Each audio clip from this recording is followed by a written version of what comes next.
بخاری حدیث نمبر 201۔ رسول اللہ صلی اللہ علیہ وسلم جب دھوتے یا جب نہاتے تو 1 سا سے لے کر 5 مد تک پانی استعمال فرماتے تھے، اور جب وضو فرماتے تو 1 مد پانی سے۔ صحیح بخاری حدیث نمبر 202۔ سعد بن ابی وقاص رضی اللہ تعالی عنہ رسول کریم صلی اللہ علیہ وسلم سے نقل کرتے ہیں کہ رسول کریم صلی اللہ علیہ وسلم نے موزوں پر مسح کیا۔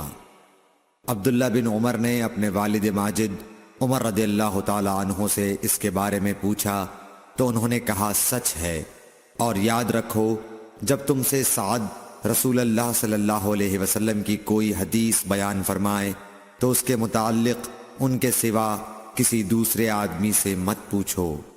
صحیح بخاری حدیث نمبر 203۔ ایک دفعہ آپ صلی اللہ علیہ وسلم رفع حاجت کے لیے باہر گئے تو مغیرہ پانی کا ایک برتن لے کر آپ کے پیچھے گئے۔ جب آپ قضائے حاجت سے فارغ ہو گئے تو مغیرہ نے آپ کو وضو کراتے ہوئے آپ کے اعضائے مبارکہ پر پانی ڈالا۔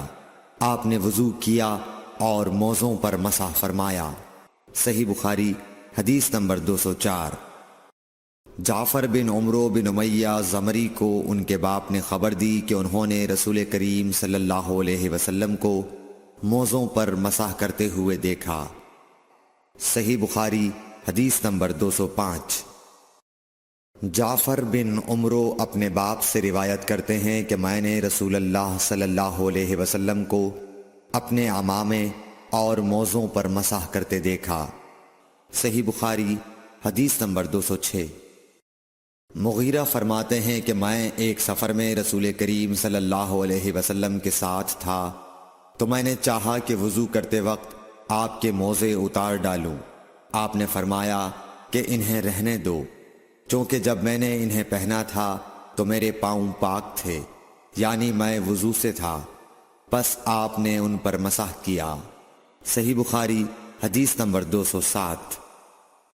رسول کریم صلی اللہ علیہ وسلم نے بکری کا شانہ کھایا، پھر نماز پڑھی اور وضو نہیں کیا۔ صحیح بخاری حدیث نمبر 208۔ جعفر بن عمرو بن امیہ نے اپنے باپ عمرو سے خبر دی کہ انہوں نے رسول اللہ صلی اللہ علیہ وسلم کو دیکھا کہ آپ بکری کے شانے سے کاٹ کاٹ کر کھا رہے تھے۔ پھر آپ نماز کے لیے بلائے گئے تو آپ نے چھری ڈال دی اور نماز پڑھی، نیا وضو نہیں کیا۔ صحیح بخاری حدیث نمبر 209۔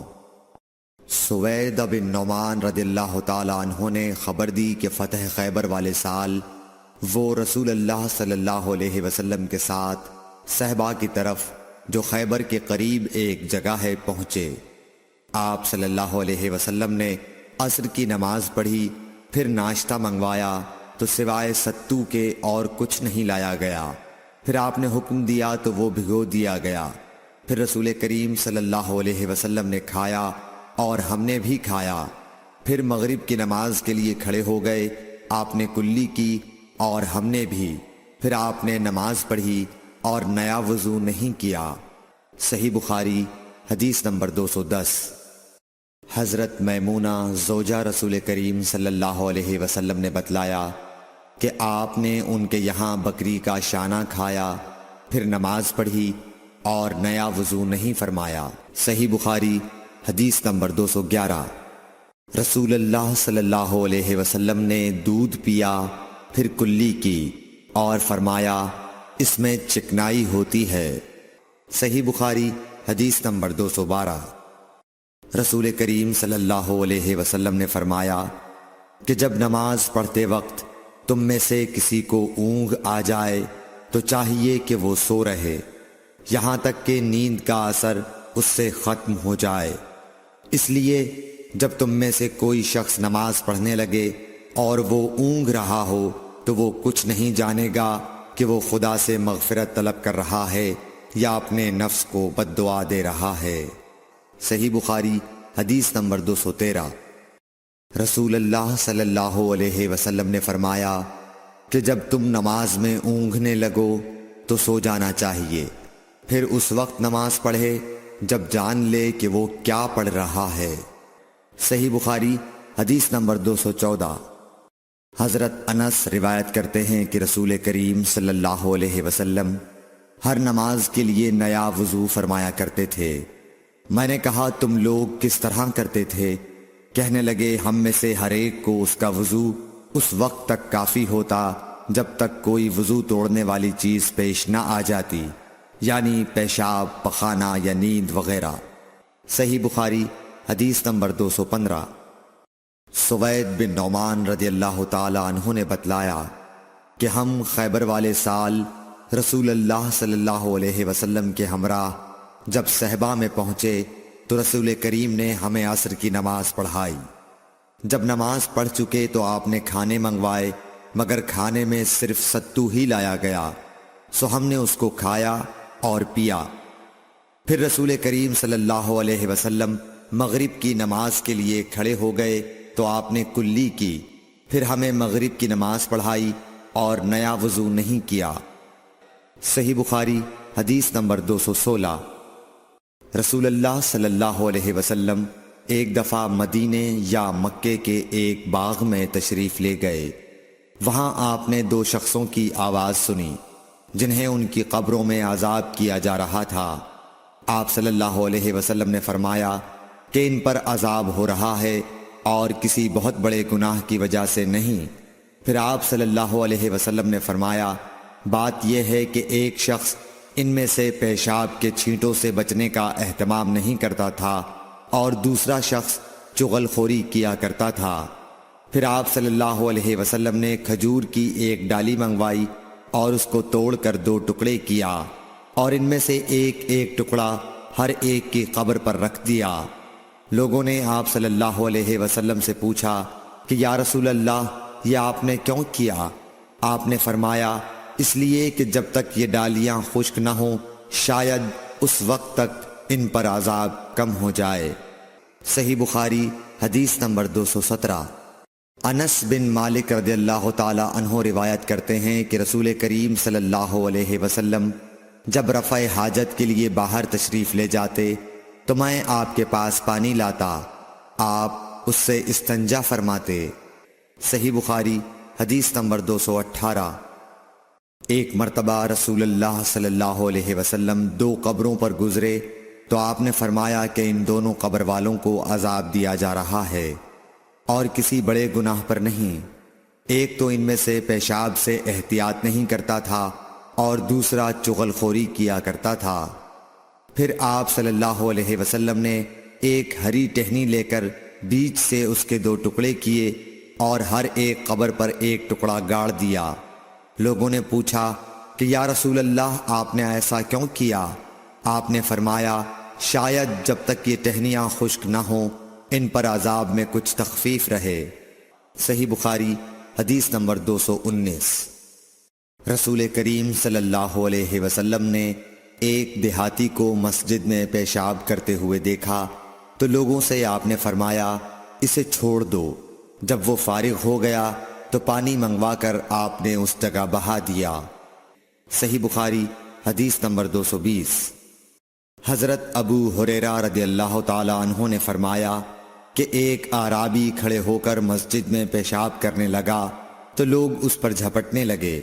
یہ دیکھ کر رسول کریم صلی اللہ علیہ وسلم نے لوگوں سے فرمایا کہ اسے چھوڑ دو اور اس کے پیشاب پر پانی کا بھرا ہوا ڈول یا کچھ کم بھرا ہوا ڈول بہا دو، کیونکہ تم نرمی کے لیے بھیجے گئے ہو، سختی کے لیے نہیں۔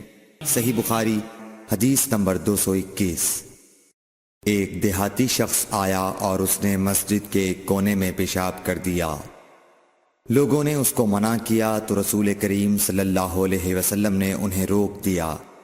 جب وہ پیشاب کر کے فارغ ہوا تو آپ نے اس کے پیشاب پر ایک ڈول پانی بہانے کا حکم دیا، چنانچہ بہا دیا گیا۔ صحیح بخاری حدیث نمبر 222۔ رسول کریم صلی اللہ علیہ وسلم کے پاس ایک بچہ لایا گیا، اس نے آپ کے کپڑے پر پیشاب کر دیا۔ آپ نے پانی منگایا اور اس پر بہا دیا۔ صحیح بخاری حدیث نمبر 223۔ ام قیس بنت محسن نامی ایک خاتون رسول کریم صلی اللہ علیہ وسلم کی خدمت اقدس میں اپنا چھوٹا بچہ لے کر آئیں جو کھانا نہیں کھاتا تھا، یعنی شیر خوار تھا۔ رسول کریم صلی اللہ علیہ وسلم نے اسے اپنی گود میں بٹھا لیا۔ اس بچے نے آپ کے کپڑے پر پیشاب کر دیا۔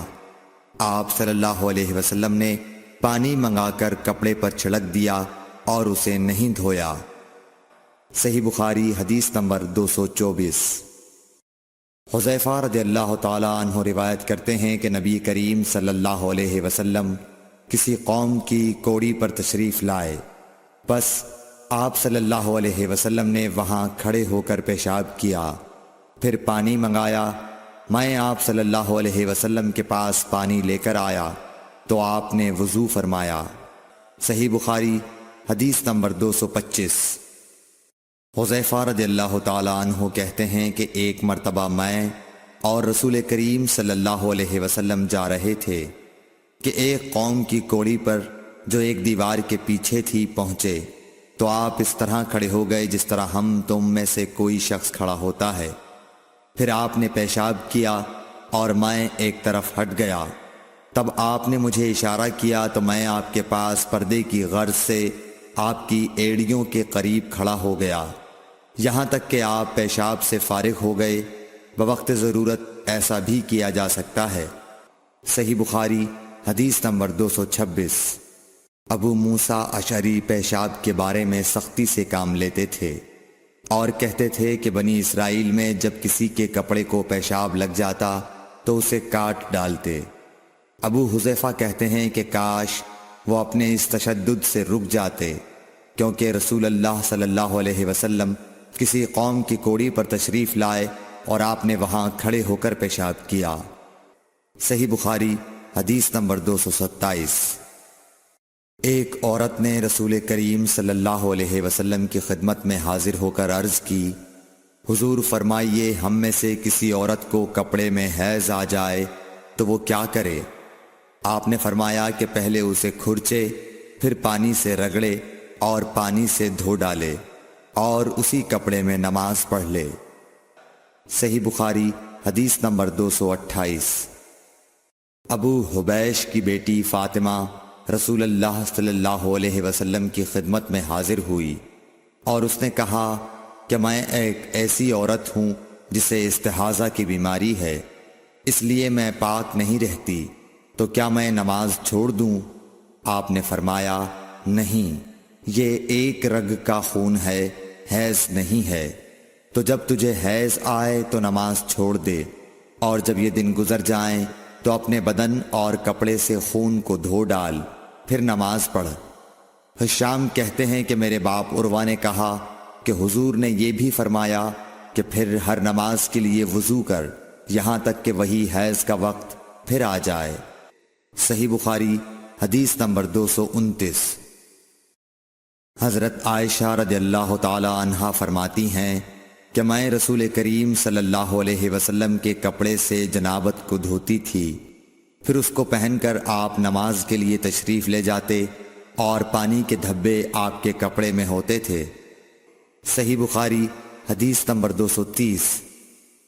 حضرت عائشہ رضی اللہ تعالی عنہا سے اس منی کے بارے میں پوچھا گیا جو کپڑے کو لگ جائے، تو انہوں نے فرمایا کہ میں منی کو رسول کریم صلی اللہ علیہ وسلم کے کپڑے سے دھو ڈالتی تھی، پھر آپ نماز کے لیے باہر تشریف لے جاتے اور دھونے کا نشان یعنی پانی کے دھبے آپ کے کپڑے میں باقی ہوتے۔ صحیح بخاری حدیث نمبر 231۔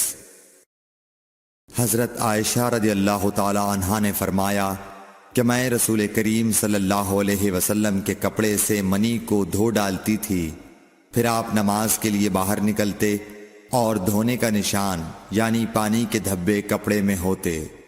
صحیح بخاری حدیث نمبر 232۔ حضرت عائشہ رضی اللہ تعالی عنہا رسول کریم صلی اللہ علیہ وسلم کے کپڑے سے منی کو دھو ڈالتی تھیں۔ وہ فرماتی ہیں کہ پھر کبھی میں ایک دھبا یا کئی دھبے دیکھتی تھی۔ صحیح بخاری حدیث نمبر 233۔ کچھ لوگ اوقل یا اورینا قبیلوں کے مدینے میں آئے اور بیمار ہو گئے۔ رسول اللہ صلی اللہ علیہ وسلم نے انہیں لقاح میں جانے کا حکم دیا اور فرمایا کہ وہاں اونٹوں کا دودھ اور پیشاب پئیں۔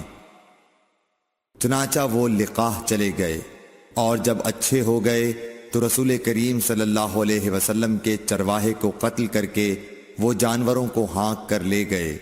الصبح رسول کریم صلی اللہ علیہ وسلم کے پاس اس واقعے کی خبر آئی تو آپ نے ان کے پیچھے آدمی دوڑائے۔ دن چڑھے وہ حضور صلی اللہ علیہ وسلم کی خدمت میں پکڑ کر لائے گئے۔ آپ کے حکم کے مطابق ان کے ہاتھ پاؤں کاٹ دیے گئے اور آنکھوں میں گرم سلاخیں پھیر دی گئیں اور مدینے کی پتھریلی زمین میں ڈال دیے گئے۔ پیاس کی شدت سے وہ پانی مانگتے تھے مگر انہیں پانی نہیں دیا جاتا تھا۔ ابو قلابہ نے ان کے جرم کی سنگینی ظاہر کرتے ہوئے کہا کہ ان لوگوں نے چوری کی اور چرواہوں کو قتل کیا اور آخر ایمان سے پھر گئے اور اللہ اور اس کے رسول سے جنگ کی۔ صحیح بخاری حدیث نمبر 234۔ رسول اللہ صلی اللہ علیہ وسلم مسجد کی تعمیر سے پہلے نماز بکریوں کے باڑے میں پڑھ لیا کرتے تھے۔ صحیح بخاری حدیث نمبر 235۔ رسول کریم صلی اللہ علیہ وسلم سے چوہے کے بارے میں پوچھا گیا جو گھی میں گر گیا تھا۔ فرمایا اس کو نکال دو اور اس کے آس پاس کے گھی کو نکال پھینکو اور اپنا باقی گھی استعمال کرو۔ صحیح بخاری حدیث نمبر 236۔ رسول کریم صلی اللہ علیہ وسلم سے چوہے کے بارے میں دریافت کیا گیا جو گھی میں گر گیا تھا۔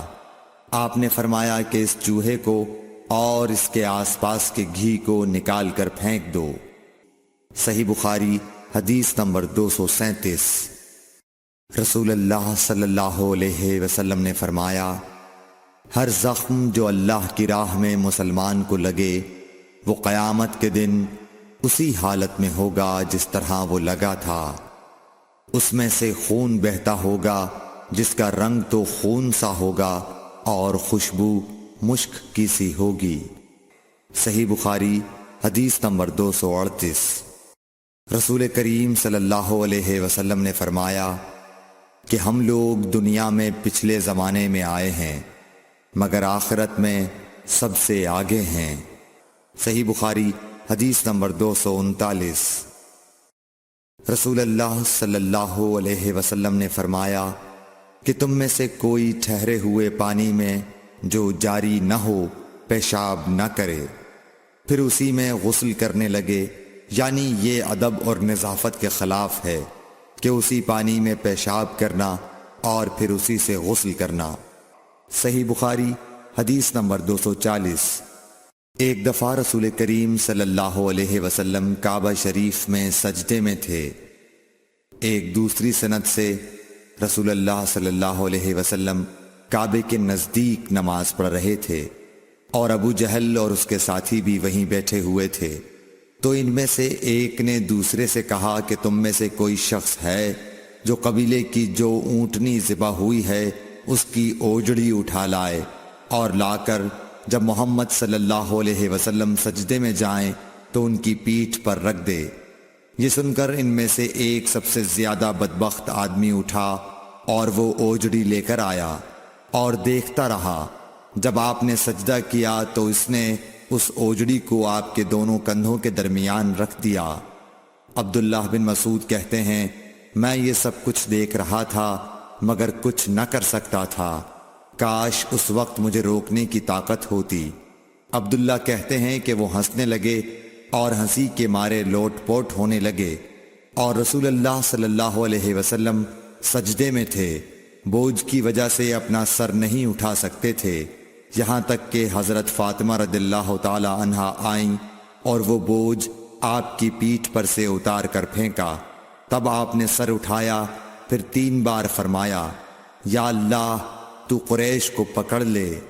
یہ بات ان کافروں پر بہت بھاری ہوئی کہ آپ نے انہیں بد دعا دی۔ عبداللہ کہتے ہیں کہ وہ سمجھتے تھے کہ اس شہر مکے میں جو دعا کی جائے وہ ضرور قبول ہوتی ہے، پھر آپ نے ان میں سے ہر ایک کا جدا جدا نام لیا کہ اے اللہ ان ظالموں کو ضرور ہلاک کر دے۔ ابو جہل، عتبہ بن ربیعہ، شیبہ بن ربیعہ، ولید بن عتبہ، امیہ بن خلف اور عقبہ ابن ابی معیط کو۔ ساتویں آدمی کا نام بھی لیا مگر مجھے یاد نہیں رہا۔ اس ذات کی قسم جس کے قبضے میں میری جان ہے کہ جن لوگوں کے بد دعا کرتے وقت آپ نے نام لیے تھے میں نے ان کی لاشوں کو بدر کے کنویں میں پڑا ہوا دیکھا۔ صحیح بخاری حدیث نمبر 241۔ حضرت انس رضی اللہ تعالی عنہ روایت کرتے ہیں کہ رسول اللہ صلی اللہ علیہ وسلم نے ایک مرتبہ اپنے کپڑے میں تھوکا۔ صحیح بخاری حدیث نمبر 242۔ رسول کریم صلی اللہ علیہ وسلم نے فرمایا کہ پینے کی ہر وہ چیز جو نشہ لانے والی ہو حرام ہے۔ صحیح بخاری حدیث نمبر 243۔ سہل بن سعد ساعدی سے سنا کہ لوگوں نے ان سے پوچھا اور میں اس وقت سہل کے اتنا قریب تھا کہ میرے اور ان کے درمیان کوئی دوسرا حائل نہ تھا کہ رسول اللہ صلی اللہ علیہ وسلم کے احد کے زخم کا علاج کس دوا سے کیا گیا تھا۔ انہوں نے کہا کہ اس بات کا جاننے والا اب مجھ سے زیادہ کوئی نہیں رہا۔ علی رضی اللہ تعالی عنہ اپنی ڈھال میں پانی لاتے اور حضرت فاطمہ رضی اللہ تعالی عنہا آپ کے منہ سے خون دھوتیں، پھر ایک بوریا کا ٹکڑا جلایا گیا اور آپ کے زخم میں بھر دیا گیا۔ صحیح بخاری حدیث نمبر 244۔ ابو بردہ اپنے باپ سے نقل کرتے ہیں کہ میں ایک مرتبہ رسول کریم صلی اللہ علیہ وسلم کی خدمت میں حاضر ہوا تو میں نے آپ کو اپنے ہاتھ سے مسواک کرتے ہوئے پایا اور آپ کے منہ سے او او کی آواز نکل رہی تھی اور مسواک آپ صلی اللہ علیہ وسلم کے منہ میں تھی جس طرح آپ قے کر رہے ہوں۔ صحیح بخاری حدیث نمبر 245۔ رسول کریم صلی اللہ علیہ وسلم جب رات کو اٹھتے تو اپنے منہ کو مسواک سے صاف کرتے۔ صحیح بخاری حدیث نمبر 246۔ رسول کریم صلی اللہ علیہ وسلم نے فرمایا کہ میں نے دیکھا کہ خواب میں مسواک کر رہا ہوں تو میرے پاس دو آدمی آئے، ایک ان میں سے دوسرے سے بڑا تھا تو میں نے چھوٹے کو مسواک دے دی، پھر مجھ سے کہا گیا کہ بڑے کو دو، تب میں نے ان میں سے بڑے کو دی۔ صحیح بخاری حدیث نمبر 247۔ رسول اللہ صلی اللہ علیہ وسلم نے فرمایا کہ جب تم اپنے بستر پر لیٹنے آؤ تو اس طرح وضو کرو جس طرح نماز کے لیے کرتے ہو، پھر داہنی کروٹ پر لیٹ کر یوں کہو، اے اللہ میں نے اپنا چہرہ تیری طرف جھکا دیا، اپنا معاملہ تیرے ہی سپرد کر دیا، میں نے تیرے ثواب کی توقع اور تیرے عذاب کے ڈر سے تجھے ہی پشت پناہ بنا لیا، تیرے سوا کہیں پناہ اور نجات کی جگہ نہیں۔ اے اللہ جو کتاب تو نے نازل کی میں اس پر ایمان لایا، جو نبی تو نے بھیجا میں اس پر ایمان لایا، تو اگر اس حالت میں اسی رات مر گیا تو فطرت پر مرے گا، اور اس دعا کو سب باتوں کے آخر میں پڑھ۔ حضرت برا کہتے ہیں کہ میں نے رسول اللہ صلی اللہ علیہ وسلم کے سامنے اس دعا کو دوبارہ پڑھا، جب آمنت بکتابک الذی انزلت پر پہنچا تو میں نے ورسولک کا لفظ کہہ دیا۔ آپ نے فرمایا نہیں، یوں کہو ونبیک الذی ارسلت۔ صحیح بخاری حدیث نمبر 248۔ نبی کریم صلی اللہ علیہ وسلم جب غسل فرماتے تو آپ پہلے اپنے دونوں ہاتھ دھوتے، پھر اسی طرح وضو کرتے جیسا نماز کے لیے آپ وضو کیا کرتے تھے، پھر پانی میں اپنی انگلیاں داخل فرماتے اور ان سے بالوں کی جڑوں کا خلال کرتے، پھر اپنے ہاتھوں سے 3 چلو سر پر ڈالتے، پھر تمام بدن پر پانی بہا لیتے۔ صحیح بخاری حدیث نمبر 249۔ حضرت میمونہ رضی اللہ تعالی عنہا نبی کریم صلی اللہ علیہ وسلم کی زوجہ مطہرہ نے بتلایا کہ نبی کریم صلی اللہ علیہ وسلم نے نماز کے وضو کی طرح ایک مرتبہ وضو کیا، البتہ پاؤں نہیں دھوئے، پھر اپنی شرمگاہ کو دھویا اور جہاں کہیں بھی نجاست لگ گئی تھی اس کو دھویا، پھر اپنے اوپر پانی بہا لیا، پھر پہلی جگہ سے ہٹ کر اپنے دونوں پاؤں کو دھویا۔ آپ کا غسل جنابت اسی طرح ہوا کرتا تھا۔ صحیح بخاری حدیث نمبر 250۔ حضرت عائشہ رضی اللہ تعالی عنہا نے بتلایا کہ میں اور نبی کریم صلی اللہ علیہ وسلم ایک ہی برتن میں غسل کیا کرتے تھے۔ اس برتن کو فرق کہا جاتا تھا۔